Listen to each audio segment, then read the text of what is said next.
प्रधानमंत्री ने आज त्रिपुरा में शहरी और ग्रामीण के 2 लाख से ज्यादा लाभार्थियों के लिए गृह प्रवेश कार्यक्रम शुरू किया।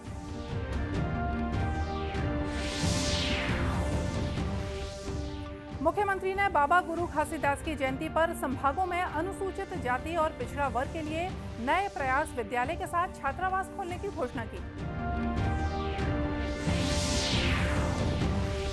जांजगीर चांपा जिले में मनरेगा के तहत बंजर भूमि पर तालाब गहरीकरण से रोजगार के साथ सिंचाई की सुविधा भी हो रही है उपलब्ध।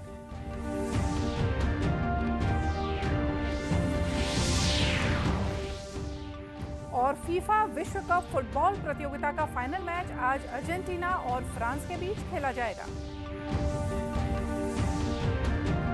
जांजगीर के कोणार्क निजी महाविद्यालय में इस कार्यक्रम का आयोजन किया गया। कार्यक्रम में शामिल छात्राओं ने बताया कि यहाँ उन्हें विशेषज्ञों द्वारा कई नई जानकारियां दी गई। उन्होंने कहा कि इस आयोजन से उन्हें कई की जानकारी नहीं होती, इसलिए सखी वन स्टॉप सेंटर महिलाओं को जागरूक करने की दिशा में लगातार प्रयासरत है। International day for the elimination of wild 2 lakh से ज्यादा लाभार्थियों के लिए गृह प्रवेश कार्यक्रम शुरू किया। श्री मोदी ने अगरतला में एक जनसभा को संबोधित करते हुए कहा कि त्रिपुरा अब विभिन्न परियोजनाओं के साथ विकास की नई ऊंचाइयों को छू रहा है। उन्होंने कहा कि त्रिपुरा में अब डेंटल कॉलेज होने से लोगों की सुविधाओं में वृद्धि हुई है। त्रिपुरा की विकास यात्रा को आज नई बुलंदी मिल रही है। कनेक्टिविटी, स्किल डेवलपमेंट और गरीबों के घर से जुड़ी सभी योजनाओं के लिए आप सभी को बहुत बहुत बधाई। आज त्रिपुरा को अपना पहला डेंटल कॉलेज मिला है। इससे त्रिपुरा के युवाओं को यहीं पर डॉक्टर बनने का अवसर मिलेगा। आज त्रिपुरा के 2 लाख से अधिक गरीब परिवार अपने घर में, नए पक्के घर में गृह प्रवेश कर रहे हैं। इनमें से अधिकतर घरों की मालकिन हमारी माताएं बहनें हैं।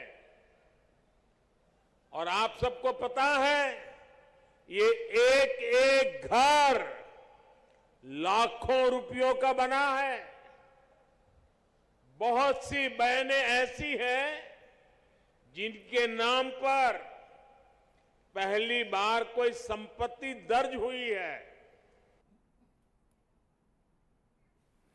इससे पहले प्रधानमंत्री ने आज शिलांग में 2450 करोड़ रुपए से ज्यादा की कुछ परियोजनाओं का उद्घाटन किया और कुछ की आधारशिला रखी। छत्तीसगढ़ में आज बाबा गुरु घासीदास की जयंती मनाई जा रही है। सतनाम समाज के जनक माने जाने वाले गुरु घासीदास ने समाज में सत्य और अहिंसा का संदेश दिया था। इस अवसर पर राज्यपाल अनुसुईया उइके और मुख्यमंत्री भूपेश बघेल ने प्रदेशवासियों को बधाई और शुभकामनाएं दी हैं। राज्यपाल ने अपने शुभकामना संदेश में कहा है कि महान संत बाबा गुरु घासीदास ने मनखे मनखे एक समान का संदेश देकर सत्य मार्ग में चलने का रास्ता दिखाया।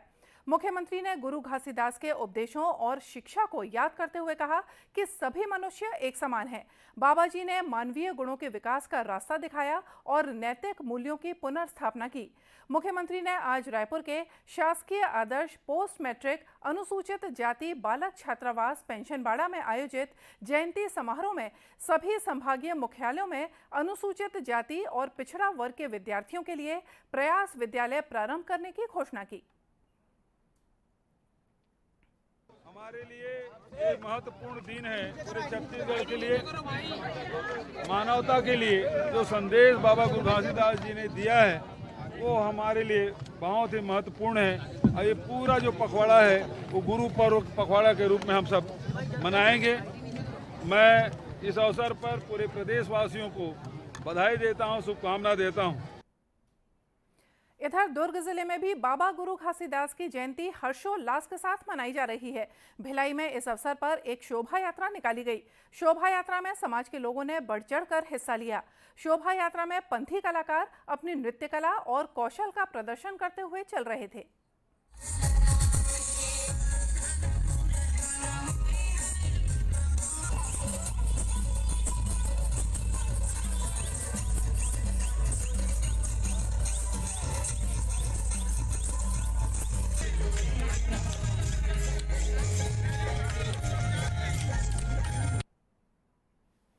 सतनाम गुरुओं की अगुवाई में निकाली गई इस शोभा यात्रा का जगह जगह स्वागत किया गया। जांजगीर चांपा जिले में महात्मा गांधी राष्ट्रीय ग्रामीण रोजगार गारंटी योजना स्थानीय ग्रामीणों के लिए एक वरदान साबित हो रही है।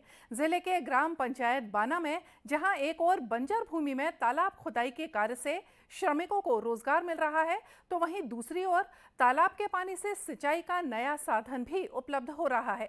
इस संबंध में रोजगार सहायक तिहारन सिंह कंवर ने बताया कि बंजर भूमि में तालाब गहरीकरण के कार्य से किसानों को सिंचाई के लिए पानी उपलब्ध हो रहा है, साथ ही निस्तारी की समस्या का भी समाधान हुआ है। मनरेगा के तहत तालाब का निर्माण किया जाए, जो पहले बंजर भूमि था, अब और ये जो है बहुत अच्छे से तालाब बन गया है और पानी भी इसमें भरपूर रहता है, जिसमें यहाँ के लोग किसानी काम करते हैं और इस तालाब का पानी को निकासी करते हैं और इस तालाब का पानी का भरपूर उपयोग कर रहे हैं किसानी के लिए।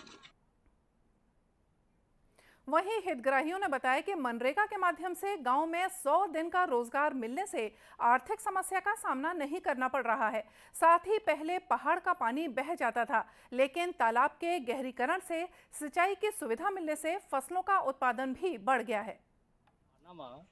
जो ये तालाब जो बना था पूरा बंजर भूमि है और पूरा जंगल के ही वास्तव बड़े बड़े पेड़ से वह धीरे धीरे कटत ये हो गए और पानी की सुविधा होते है और गाँव में तो अलग रोजगार भी मिलत है। बाकी पानी से हमारा अतका लाभ होता है कि हमारे फसल बढ़िया एक नहर के बराबर फसल उपजत है और बढ़िया नीचे वाला जितना भी खेत खार है अच्छा फसल होते है और ओकर अलावा और साग भाजी भी हमारा लेथन और पानी से हमारा बहुत ये है और गाँव में पूरा हमारा रोजगार मिलत है, शासन की सुविधा बढ़िया हमारा लाभ मिलत है।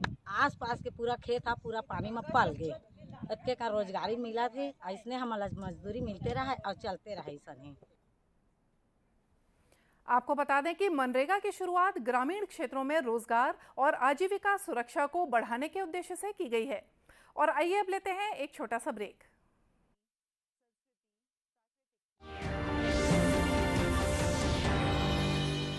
Come on boys, let's go practice. अरे रुक यार, मेरे बैंक अकाउंट में गलत एंट्री का प्रॉब्लम हो गया है। तो बैंक को कंप्लेन करना। बैंक को लिखे 1 महीना हो गया है, बट वो गूगली पे गूगली डाले जा रहे हैं। तो आरबीआई के लोकपाल को इन्फॉर्म करो। रुक, मैं समझाता हूँ। जैसे क्रिकेट में थर्ड अंपायर, वैसे ही आरबीआई का ओम्बुड्समैन। आरबीआई कहता है अगर बैंक आपकी कंप्लेंट को 1 महीने में नहीं सुलझाता तो आप आरबीआई के कंप्लेंट मैनेजमेंट सिस्टम पर ऑनलाइन कंप्लेंट कर सकते हैं। ये आरबीआई का आसान तरीका है आपकी कंप्लेंट सुलझाने का, और वो भी फ्री। आरबीआई कहता है जानकार बनिए, सतर्क रहिए।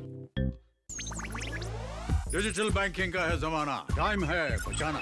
डिजिटल बैंकिंग है आसान, करो चाहे कोई भुगतान, एनी टाइम एनीवेयर, सेफ है, फास्ट है, हर पेमेंट उंगलियों पे सेट है। लेन देन के हैं ऑप्शंस कई, IMPS, NEFT, UPI भी। 24 घंटे करते ये काम, पेमेंट आसान और रहे आराम। आरबीआई कहता है जानकार बनिए, सतर्क रहिए।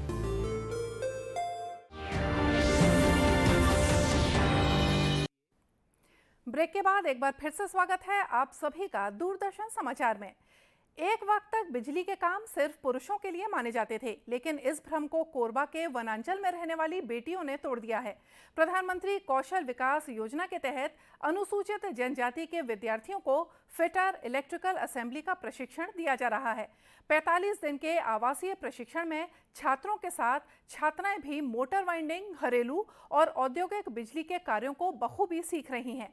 प्रशिक्षण ले रही छात्राओं ने बताया कि पहले बिजली का काम सिर्फ पुरुषों तक ही सीमित था, लेकिन उन्हें जब इस प्रशिक्षण कार्यक्रम की जानकारी हुई तो उन्होंने भी आवेदन दिया और आज लड़कों के साथ लड़कियां भी फिटर इलेक्ट्रिकल असेंबली की ट्रेनिंग लेकर आत्मनिर्भर बनने की दिशा में कदम बढ़ा रही हैं। कोरबा कलेक्टर संजीव झा ने बताया कि आदिवासी बाहुल्य क्षेत्र होने के कारण यहां बच्चों को स्वरोजगार से जोड़ने की दिशा में कई कार्यक्रम चलाए जा रहे हैं। उन्होंने बताया कि प्रशिक्षण के बाद छात्रों को प्रदेश के साथ ही दूसरे राज्यों की कंपनियों में सीधे प्लेसमेंट दिया जाएगा। अवसर किया गया है जिसमें ग्रामीण क्षेत्रों के जो दूरस्थ ग्रामीण क्षेत्र हैं, वनांचल क्षेत्र हैं, वहाँ के बच्चियाँ हैं, 7 बच्चियाँ भी हैं इसमें। और डोमेस्टिक इलेक्ट्रिशियन का कोर्स है जिसमें कि जो घरेलू बिजली के उपकरण होते हैं वो ख़राब होने पर उनके रिपेयरिंग और उनके मेंटेनेंस का काम है। ये इसमें बहुत ज़्यादा प्लेसमेंट आसानी से उपलब्ध है। इसमें स्वरोजगार भी कर सकते हैं। इसके अलावा जो बड़ी बड़ी जो कंपनियां हैं यहाँ पर हमारे यहाँ, उनके यहाँ सर्विस में भी लोग काम कर सकते हैं। तो इसमें अच्छी संभावना है। एटलीस्ट इतने लोग न केवल अपने पैर पर खड़े होंगे, अपने खुद आजीविका का निर्वहन करेंगे। केंद्र सरकार ने देश के 112 आकांक्षी जिलों में शिक्षा, स्वास्थ्य और स्वरोजगार को बढ़ावा देने की दिशा में कई अहम निर्णय लिए हैं। ऐसे में आदिवासी बाहुल्य कोरबा में जिला प्रशासन की पहल पर बेटियों ने जिस तरह से लड़कों के साथ कंधे से कंधा मिलाकर इलेक्ट्रिकल फिटर के क्षेत्र में अपना भविष्य बनाने का निर्णय लिया है, इससे एक तरफ जहां इन लड़कियों की प्रशंसा हो रही है, तो वहीं दूसरी ओर दूसरी लड़कियों के लिए उदाहरण भी प्रस्तुत कर रही हैं।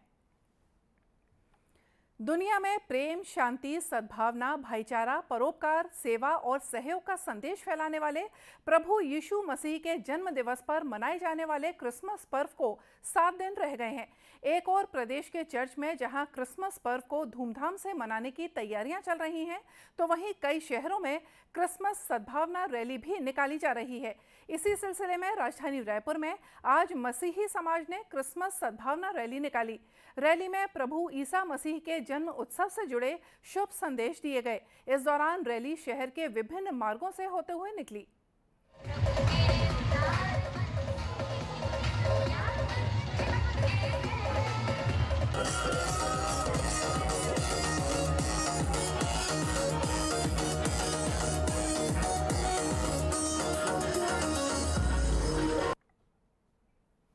रैली में प्रभु ईसा मसीह के जन्म से संबंधित झांकियों का प्रदर्शन भी किया गया। और आइए अब बात करते हैं फुटबॉल की। फीफा विश्व कप फुटबॉल प्रतियोगिता का फाइनल मैच आज अर्जेंटीना और फ्रांस के बीच खेला जाएगा। प्रतियोगिता का रंगारंग समापन समारोह शाम 7 बजे से शुरू होगा। इससे पहले कल क्रोएशिया प्रतियोगिता में तीसरे स्थान पर रहा। कल उसने मोरक्को को 2-1 से हरा दिया। दोनों टीमों ने आक्रामक शुरुआत करते हुए पहले 9 मिनट में ही 2 गोल कर दिए। 7वें मिनट में क्रोएशिया के जोस्को ग्वाडियोल ने गोल कर टीम को बढ़त दिलाई। 9वें मिनट में मोरक्को के अशरफ दारी ने बराबरी का गोल कर दिया। 42वें मिनट में मिस्लाव ओसेक ने गोल कर क्रोएशिया को निर्णायक बढ़त दिला दी। इसी के साथ पिछले 11 विश्व कप में तीसरा स्थान किसी यूरोपियन देश ने ही हासिल किया है। और आइए देखते हैं अंत में मुख्य समाचार एक बार फिर से। प्रधानमंत्री ने आज त्रिपुरा में शहरी और ग्रामीण के 2 लाख से ज्यादा लाभार्थियों के लिए गृह प्रवेश कार्यक्रम शुरू किया।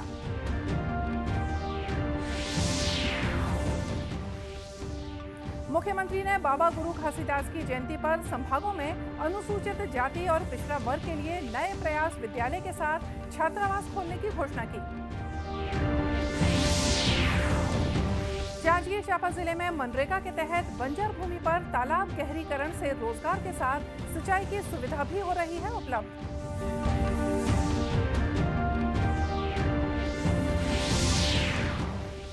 और फीफा विश्व कप फुटबॉल प्रतियोगिता का फाइनल मैच आज अर्जेंटीना और फ्रांस के बीच खेला जाएगा।